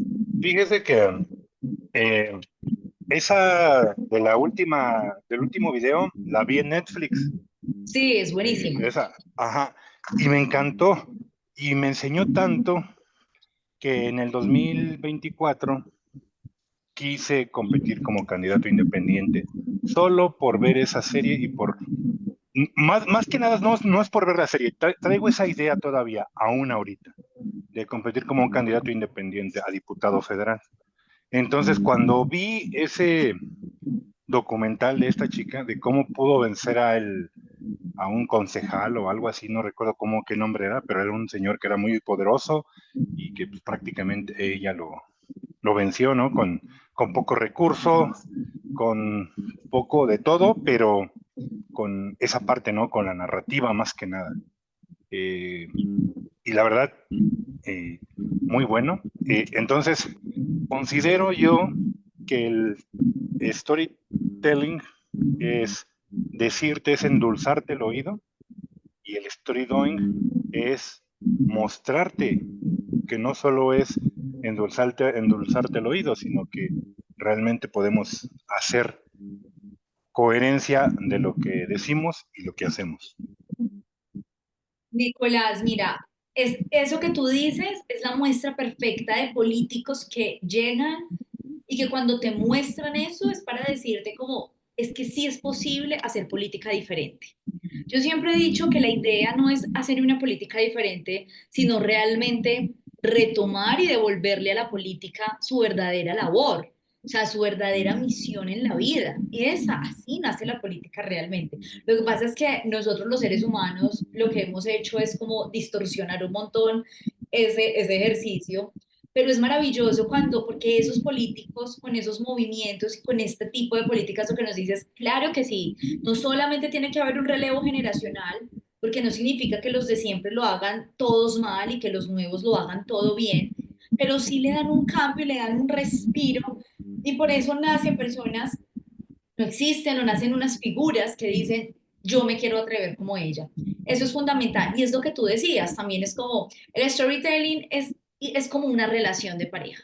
Entonces, sí, claro, yo te endulzo para que me digas que sí, ya cuando somos novios, entonces ahí sí, ya me cambiaron las condiciones, ahí sí, no es igualito, es idéntico. Yo me dejo convencer, me encanta la canción que me dedicas, me encanta lo que yo veo, me encantan las flores, me encanta, pero ya cuando te dije que sí, ahí sí ya cambió, ahí ya cuáles flores, ahí sí ya eso es tal cual, y eso es lo que hace que yo te dije primero que sí, pero nunca más, ya no quiero más y no te voy a volver a decir que sí y ya no te creo. Y me voy a encargar además de que las demás no te crean, de que los demás no te crean. Eso es exactamente en el ejercicio político esta diferencia. Muchas gracias, Nicolás, por tu intervención. Hay dos manos levantadas. La de, espérenme, yo miro quién está levantando las manitos. Está la de Juan y no sé qué otra mano está, Ricardo, yo no sé por qué no veo las manitas. Juan Olvera. Bueno, como dice usted, a nivel político, tenemos en primera que endulzar a la gente, bueno, convencerla, hablarles bonito, ¿no? Sí. Convencerlo con una narrativa fresca, porque si tú les dices la misma narrativa, viene un desgaste, como tú hablaste, que traen un desgaste, ¿no? Ya los que han gobernado mucho tiempo traen un desgaste atrás y ellos quieren endulzarlos o tratar de convencerlos con una nueva narrativa. Es como nosotros vemos aquí en las conferencias de las mañaneras, bueno, aquí en México les dicen mañaneras, o sea, son mentiras o sea, la ponente o el presidente anterior, la mentira del día anterior la cubría con una nueva mentira. Y al día siguiente, la mentira de ese día que fue a hoy, al día siguiente, otra mentira para cubrir la mentira del día anterior. O sea, ya traen ellos un desgaste desde tiempo atrás. O sea, ellos ya tienen Sí, un desgaste. ajá. Y esta presidenta hace lo mismo. Pero si tú la contradices que estás mal en esto o que llevaron gente a un meeting porque los obligaron, ella para sacarse del problema o quitarse de encima al periodista, denúncialo. O sea, para ella es muy fácil decir, tú denúncialo. Quiero pruebas. O sea, para no enfrentar o no afrontar la realidad, que ella lo hace, pero ella con salirse de la tangente, tú denúncialo. ¿Tienes pruebas? Muéstralas. O sea, esa es su forma o su narrativa o su manipulación de decirle a la reportera. Denúncialo o tráeme las pruebas para no entrar a debatir en críticas, ¿no? Porque el régimen odia las críticas, o sea, odian ellos Ajá. que les digan sus verdades para que la misma gente ignorante les siga creyendo que, no, pues está hablando bonito y lo sigan endulzando el oído, ¿sí? Mientras Sí, les Juan. endulcen el oído, no los van a convencer de otra forma. Muchas gracias. De acuerdo contigo. Mira algo tan delicado, porque eso lo usan mucho, y es esta vaina como de no ser capaces de con credibilidad mostrar resultados o mostrar o cambiar la percepción, sino decir como denúncieme, ¿cierto? Eso es como cuando tú sientes, volvamos a esto, porque eso es la misma relación. Eso es como cuando tú sientes que a ti te están siendo infiel, de todo el mundo te lo dice, pero pues tú no tienes la foto y esa persona te dice, pues demuéstramelo. Ahí, aunque tú no lo demuestres, tú ya sabes que es real. Y ahí hay un asunto de credibilidad, de ruptura y un asunto eh, de confianza que se rompe. En política es muy peligroso porque yo siento también las elecciones a México las sentí muy de cerca. Yo les había contado que estuve en unas elecciones allá de presidencia municipal con la que ganamos. Y ahí lo que pasa, lo que pasa también ahí con Claudia es que siento también que está subida en un discurso que se desconecta de la ciudadanía. Ahora, digamos desde afuera, hay una capacidad, ella es una mujer mucho más diplomática, ella es una mujer que aunque no conecta mucho con unos sectores específicos, sí es una mujer que mantiene una mejor diplomacia. El ejemplo de eso está en la pésima relación y lo que creó el presidente de Colombia con Trump versus lo que logró Claudia Sheinbaum con Trump, ¿cierto? O sea, ¿por qué? Porque es inteligente, porque es una mujer que maneja un tema diplomático interesante, pero sí he visto, yo no soy mexicana y no estoy allá, pero sí he visto que hay una desconexión generalizada, hay como un descontento inicial generalizado que tiene que ver con esto que tú mencionas. Entonces, claro, siempre no podemos juzgar. Siempre todos los políticos van a vender la mejor parte de ellos. Cuando gobiernan, pero ojo, también cuando pierden, no solo los gobiernos, los partidos y las figuras que quedan legislando, siguen construyendo credibilidad. El story doing no solamente es para las personas que ganan, ojo, ¿cierto? Es también para las personas que quieren seguir construyendo credibilidad, que dicen, esta vez perdí, pero nada, voy a seguir trabajando porque la próxima sí. Entonces yo demuestro que los 4 años atrás, esto es lo que pasó, esto es lo que he hecho, estas son las movidas que he hecho, estos son los eventos que he hecho. Entonces eso ahí es muy, muy importante. Muchísimas gracias, Juan, por tu intervención. Había levantado la manita Alexander, pero creo que es la pregunta que me hizo aquí en el chat y es de cómo podríamos incluir o experimentar el storytelling los jóvenes en México. Vean, hay algo que pasa con los jóvenes. Muchas personas en política nos dicen, sí, hay que hacer campaña con los jóvenes y para los jóvenes. Y otros que dicen, no, porque los jóvenes no votan. Los jóvenes salen, los jóvenes marchan, los jóvenes mueven redes sociales, pero los jóvenes realmente no votan. Yo creo que eso ha cambiado. ¿Saben? Yo creo que los jóvenes están cada vez más vinculados a ciertas causas, cierto que los jóvenes cada vez tienen más claras sus propias agendas y son capaces de posicionarlas, de argumentarlas, de trabajarlas, de gestionar y de unir. Hay muchas maneras para mí interesantes alrededor de un storytelling para jóvenes. Lo primero, creo, Alexander, y es encontrar esa primera historia. ¿Por qué los jóvenes estarían en política? ¿Por qué Alexander hoy dice, yo quiero participar en política y soy joven? ¿Para quién? Para otros jóvenes, ¿por qué? Yo como joven, ¿qué me motiva a esto? ¿Cuántos jóvenes como yo podemos sentir esto y generar identificación? Tú representas a muchos otros jóvenes, pero hay que encontrar eso que genere identificación, eso que dice, sí, yo soy como este man, de acuerdo. Es también encontrar unas nuevas necesidades y unos pain points o unos dolores que los de la política tradicional o la política de siempre quizás no han sabido ver. Y ojo, yo no creo en que tengan que salir partidos nuevos todo el tiempo. Yo creo en partidos tradicionales que son capaces de reinventarse con personas nuevas, que entienden problemas nuevos, que entienden claro, que como entienden los problemas nuevos, son capaces de dar soluciones nuevas a esos problemas, que no son los mismos de hace 20 años, de hace 30, de hace 50.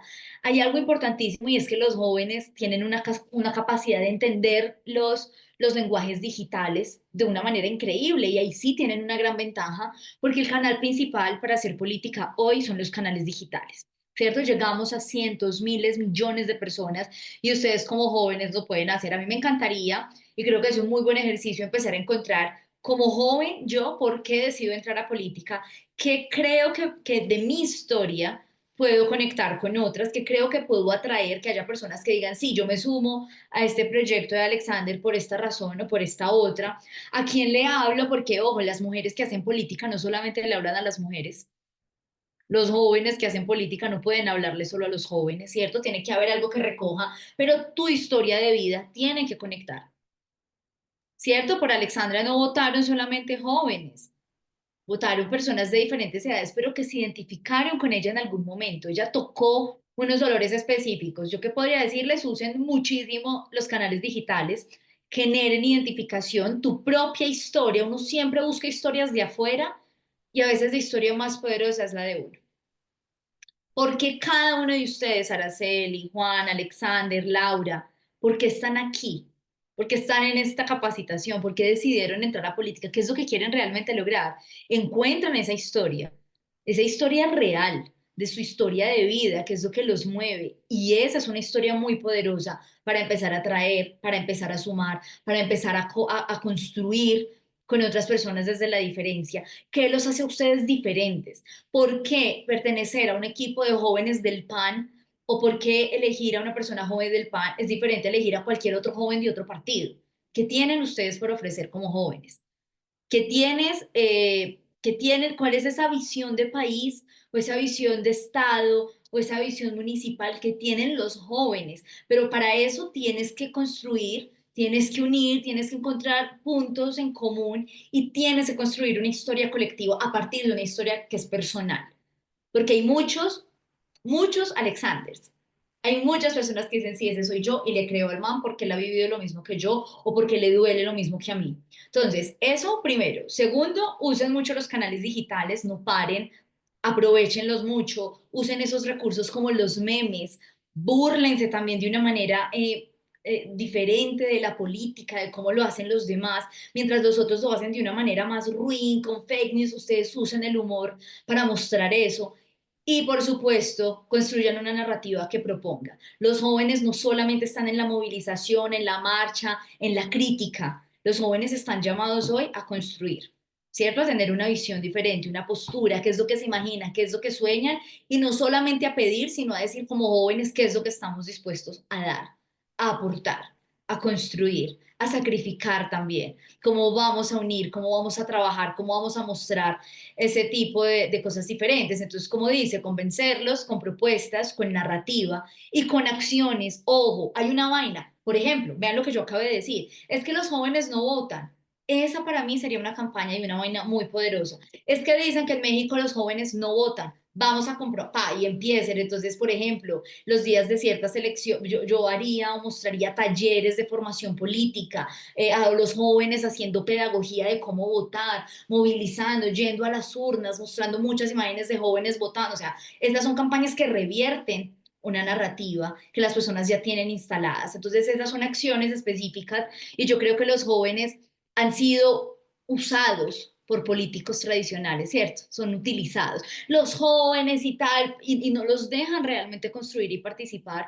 Y yo creo que vale la pena que ustedes construyan una agenda propia, desde una historia propia, y propongan ustedes unas soluciones a unos problemas muy específicos que solamente ustedes conocen. No sé si te quedó claro, Alexander, y te aclaré tu pregunta. Mil gracias. Bueno, yo no veo. Fíjate que no es tanto que hayan sido utilizados, sino que los institutos políticos son muy limitados aquí en este país a recibir a los jóvenes. Regularmente, los jóvenes que participan son los hijos de, los sobrinos de, los nietos de. Yo estuve en Acción Juvenil, pero yo no tengo familia política. Estuve en Acción Juvenil, estuvimos trabajando y trabajando, pero el problema es que siempre llegaba el hijo de, llegaba el sobrino de, el ahijado de, y eran los que iban subiendo. Entonces empieza un descontento generalizado. Entonces, el problema no es que no tengamos una identidad con el partido.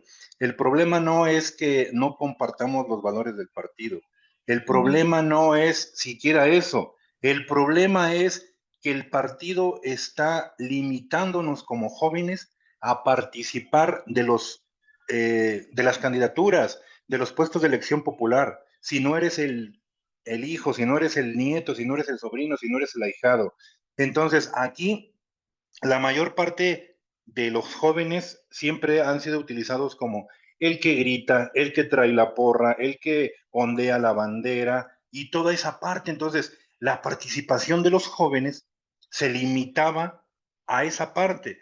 Ahorita hay un poquitito más de apertura, pero poquito. Entonces, cuando los institutos políticos vean que la parte de traer a esa nueva generación, a ese verdadero relevo generacional, no con las mismas prácticas, no con las mismas narrativas, no con lo mismo, no, Si queremos transformar, si queremos modificar la realidad del país, va a ser con jóvenes, con otras ideas, con otra narrativa, apegadas a la realidad como lo vamos a hacer. Y es la única manera en que vamos, como tú decías, ahí concuerdo completamente contigo, debemos reinventar los institutos políticos. No podemos participar con un PAN de hace 50 años, de hace 40 años, en 2027.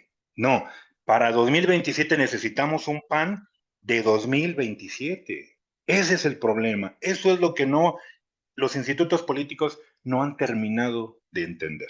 Muchísimas gracias. Excelente ponencia.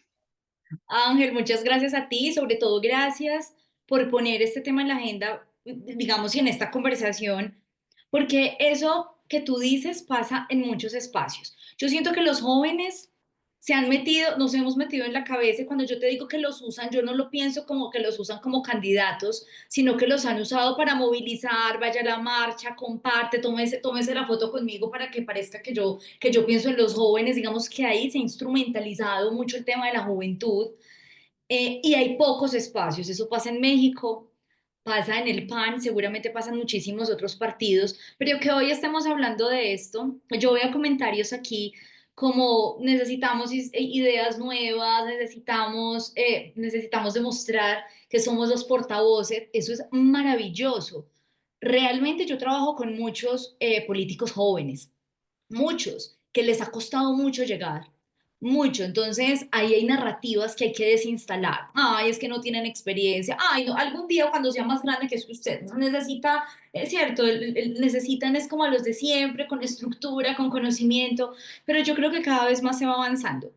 Cuando uno dice, estamos avanzando, pero falta, a mí me encanta ver el vaso medio lleno en vez de medio vacío. Es lo mismo que pasa con las mujeres. Falta, por supuesto, pero que sí tenemos unos escenarios distintos y tenemos más posibilidades, claro. ¿Qué tenemos que hacer? Seguir trabajando. Yo creo que los jóvenes, ustedes, yo me sorprendo porque cada vez que yo doy una charla de este tipo en diferentes lugares, hay tantos jóvenes, hay tantos, no se detengan, planteen, sean capaces de meterse en las agendas, métanse en esas conversaciones importantes. Entonces, si se está hablando de corrupción, los jóvenes, yo creo que vale la pena que se unan y que hagan y que le propongan a sus partidos unas acciones específicas para hablar sobre distintos temas, para sentar posición sobre distintos temas. Llévenlo a los partidos, no estoy diciendo que se emancipen, pero sí lleven propuestas muy claras. Busquen, eso es lo que los jóvenes proponemos, eso es lo que nosotros queremos hacer. Y así ustedes también van teniendo un tema de visibilidad, porque claro, acá lo menciona John Noel y dice, los políticos tienen miedo, piensan que no somos capaces porque según no somos capaces, pero somos capaces y podemos, demostrando si confían en nosotros, en las candidaturas, apueste por jóvenes en las elecciones locales, se lo podemos demostrar ganando en elección, hay mucho potencial, jóvenes panistas. Aquí hay algo que yo les decía antes, los jóvenes no se conformen solamente con hablarle a los jóvenes, hay que hablarle a las personas que creemos que tienen una incidencia. Eso es como una campaña que hicimos aquí en La Ceja la primera vez en la historia que ganó una mujer en una alcaldía y ella me decía, es que cada vez que yo hablo de género siento que solo le hablo a las mujeres. Y muy rápido logré que se diera cuenta que en los territorios los hombres eran los que decían, sí, es que necesitamos ya por fin una mujer. Eso es romper. Entonces muchas veces ustedes los jóvenes creen que solamente los jóvenes entre ustedes se apoyan, y yo creo que hay que hacer una vaina tan estructurada, tan organizada, tan clara, que las personas digan, confío en este proyecto, no solamente porque son jóvenes, sino porque la tienen muy clara, porque han hecho un trabajo distinto. Ustedes tienen una posibilidad de relacionarse muy diferente con los problemas, muy diferente con la política, muy diferente con los partidos, ¿cierto? Muy diferente. Entonces, usen eso a su favor, sigan peleándose esos espacios, háganlo con propuestas, háganlo con unión, háganlo con estrategia, usen mucho los canales digitales para mostrar eso, hagan análisis, investiguen cuando hablen con un partido para decirle, muéstrenle cifras, muéstrenle por qué son importantes los jóvenes, muéstrenle que ustedes conocen los problemas reales de los jóvenes y métanse, instálense en esas agendas, porque eso es lo más difícil. Búsquense esos espacios, ustedes son capaces de hacerlo, creo Yo se los digo, trabajo con mujeres y trabajo con jóvenes, que es una población que dice no hemos tenido la oportunidad y cada vez más se están ganando unos espacios. Yo sé que espero que sigamos en contacto muchísimo tiempo y que más adelante nos digan, hey, Jansu, ¿te acuerdas que en esa charla, mira lo que está pasando ahora? Me encantaría que de verdad cada vez más jóvenes se apropien de agendas y que los partidos sean capaces de entender ese relevo generacional sin renunciar a los principios y los valores, pero sí a las formas y, como les decía ahorita, soluciones diferentes a problemas diferentes que solamente ustedes pueden ver y entender. Entonces, ojalá eso suceda.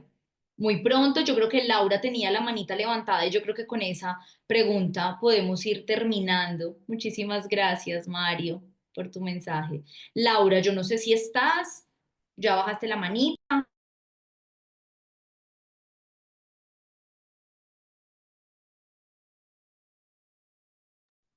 Bueno, yo creo que Laura se fue. Querido Ricardo, yo creo que ya no hay más preguntas ni comentarios. Para mí es un honor compartir con ustedes. Tienen mis redes, escríbanme siempre. Yo siempre contesto, siempre les respondo. De verdad, aquí que esto no se quede aquí en esta charla, sino que ojalá sepan que tienen aquí a una persona en Colombia si en algo les puedo ayudar. Me apasiona y me encanta ver jóvenes interesados en esto, personas que se capacitan en esto, entonces adelante, continúen, espero que les haya aportado muchísimo, muchísimo, muchísimo esta charla y nada, que estén muy bien y muchas gracias, ya saben, me siguen, comentan lo que les haya gustado de la charla, para mí sería maravilloso que lo compartieran, querido Ricardo. Muchísimas gracias, Jansui. Bueno, en este momento Ricardo tuvo un inconveniente, entonces por eso no pudo terminar esta sesión. Yo Sin no hago embargo, sino nombrarlo. sí, sin embargo, muchísimas gracias a todos por conectarse. Les pido de favor a las personas que no se registraron en el chat que por favor lo hagan, que pongan su nombre completo, su municipio y su estado del que vienen, o país, en todo caso, si es que vienen desde otro. No se les olvide seguirnos en nuestras redes sociales, que es Formación Pan Querétaro. Y también en YouTube nos encontramos como Formación Pan Querétaro y van a poder encontrar todas y cada una de nuestras sesiones que hemos tenido, de todos los cursos. También va a estar arriba en la sesión por si se quieren dar alguna retroalimentación. Y pues nos vemos la siguiente semana para nuestra siguiente sesión. Y muchísimas gracias, Jansui, por esta sesión tan enriquecedora. A ustedes con toda, un abrazo gigante, ya saben, desde acá, desde Colombia, toda la buena energía. Que estén muy bien. Muchísimas gracias. Ya nada más por último, les voy a enviar al grupo una encuesta de satisfacción de esta sesión. En un momento se las hago llegar para que por favor nos ayuden a contestarla. Igual de cualquier forma se las pongo aquí y en un minutito. Bueno, no, se las envío por el grupo, ¿va? Muchísimas gracias y nos vemos la próxima semana. Hasta luego. Hasta luego, bonita noche. Muchas gracias. Descansen hasta